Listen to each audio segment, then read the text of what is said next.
आप सुन रहे हैं स्पिरिचुअल इंडिया, जहां हम आपको महान ग्रंथों की अमूल्य सीख सरल और रोचक ढंग से सुनाते हैं। आज हम लेकर आए हैं चाणक्य नीति का चौथा अध्याय।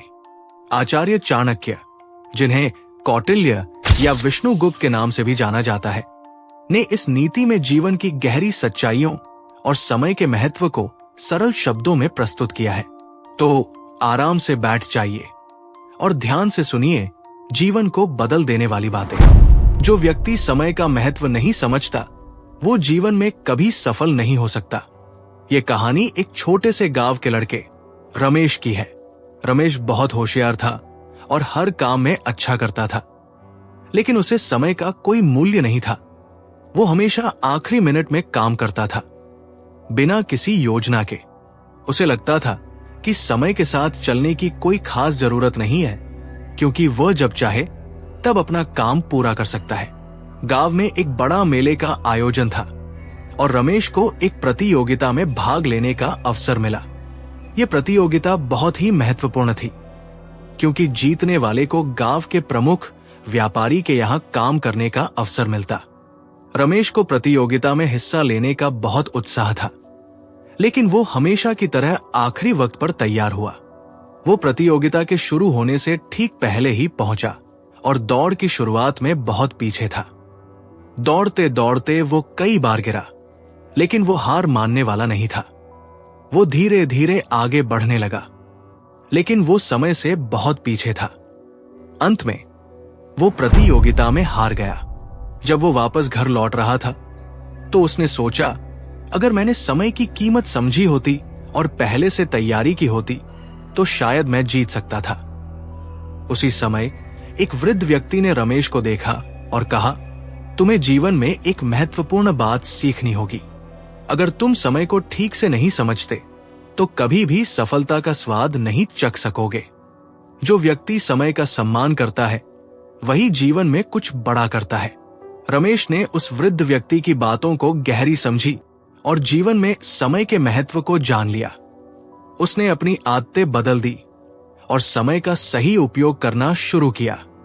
बाद में वो खुद एक सफल व्यापारी बना और जब भी किसी से सफलता के बारे में पूछा जाता, तो वो समय की कीमत समझाने में हमेशा सबसे आगे होता। इस कहानी से हमें ये शिक्षा मिलती है कि समय का महत्व समझना और उसका सही उपयोग करना ही सफलता की कुंजी है। अगर हम समय को बर्बाद करते हैं, तो हम कभी भी अपने लक्ष्यों को प्राप्त नहीं कर सकते। जो व्यक्ति अपने कर्म से भटकता है, उसे किसी न किसी स्थिति में वापस रास्ते पर लाने के लिए कड़ी सजा देनी पड़ती है। एक छोटे से राज्य में एक राजकुमार था, जिसका नाम अर्जुन था। अर्जुन बचपन से ही अत्यधिक विलासी और स्वार्थी था। उसे अपने कर्तव्यों से कोई फर्क नहीं पड़ता था और वो हमेशा अपने दोस्तों के साथ मस्ती करता रहता था। राज्य की जिम्मेदारियां, लोगों की समस्याएं, ये सभी चीजें उसे बेकार लगती थी। वो चाहता था कि हर चीज बस उसकी खुशियों के इर्द गिर्द घूमे। राजा अर्जुन के पिता दिन ब दिन अपने बेटे की बढ़ती हुई लापरवाही को देख रहे थे।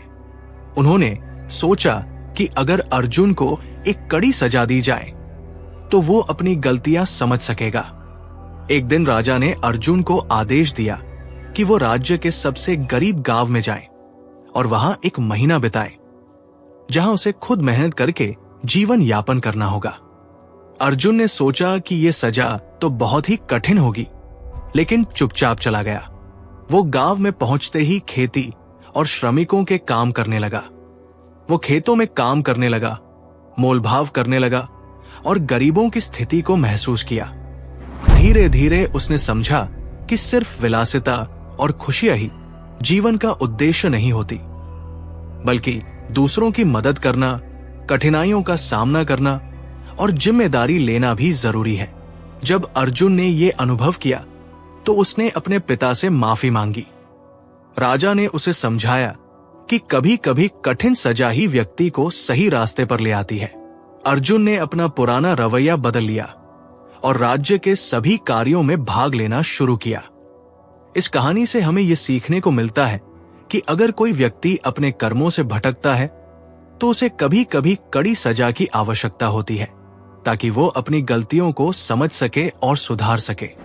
सच्चे मित्र वही होते हैं जो कठिन समय में साथ देते हैं।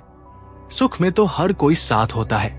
ये कहानी दो दोस्तों की है जिनका नाम था विक्रम और समीर।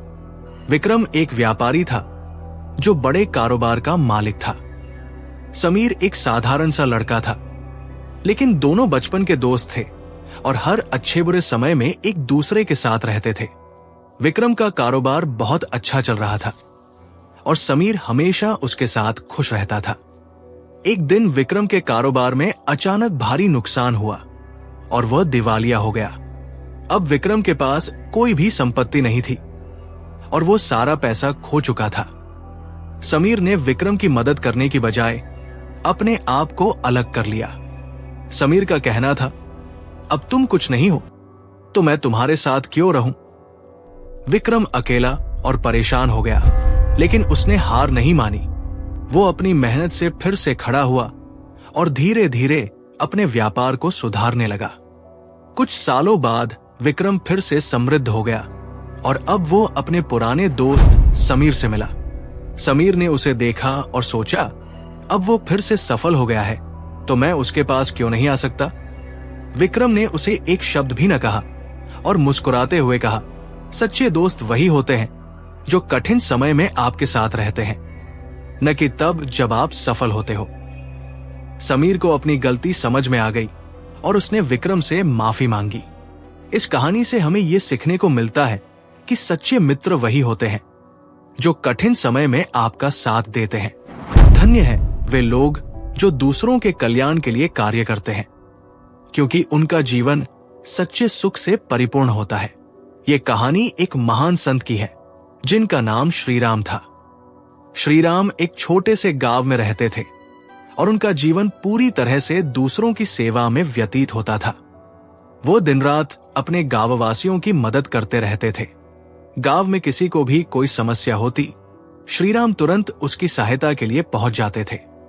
एक दिन एक व्यापारी गांव में आया जो बहुत दुखी था। उसने श्री राम से कहा, मुझे बहुत बड़ा नुकसान हुआ है, अब मैं क्या करूं? श्री राम ने उसे शांत किया और कहा, आप परेशान मत होइए, हर समस्या का हल है। श्री राम ने उस व्यापारी को कुछ सलाह दी और उसकी मदद करने के लिए काम शुरू कर दिया। व्यापारी ने श्री राम के सुझावों को अपनाया और कुछ महीनों में वो फिर से समृद्ध हो गया। जब व्यापारी ने श्री राम से पूछा, आपके जीवन का उद्देश्य क्या है? श्री राम ने उत्तर दिया, मेरा उद्देश्य केवल यह है कि मैं जितने लोगों की मदद कर सकता हूं करूं। मेरी खुशी इस बात में है कि मैं दूसरों के जीवन में खुशियां ला सकूं। वो व्यापारी हैरान रह गया और उसने सोचा, वो संत जो अपने सुख के बारे में नहीं सोचते बल्कि दूसरों की भलाई में खोए रहते हैं, उनका जीवन वाकई सच्चे सुख से परिपूर्ण होता है। इस कहानी से हमें यह सीखने को मिलता है कि दूसरों के भले के लिए काम करने से व्यक्ति का जीवन सच्चे सुख से भर जाता है। चाणक्य नीति के इस अध्याय से हमें यह सीखने को मिलता है कि जीवन में सफलता पाने के लिए मेहनत, सच्चे मित्रों की पहचान और दूसरों के भले के लिए काम करना जरूरी है। ये उपदेश हमें जीवन के कठिन समय में सही रास्ते पर चलने के लिए प्रेरित करते हैं। अगर आपको ये एपिसोड पसंद आया हो तो कृपया लाइक और सब्सक्राइब करें और हमें अपनी प्रतिक्रिया जरूर दें। अगले एपिसोड में फिर मिलेंगे, तब तक अपना ध्यान रखें।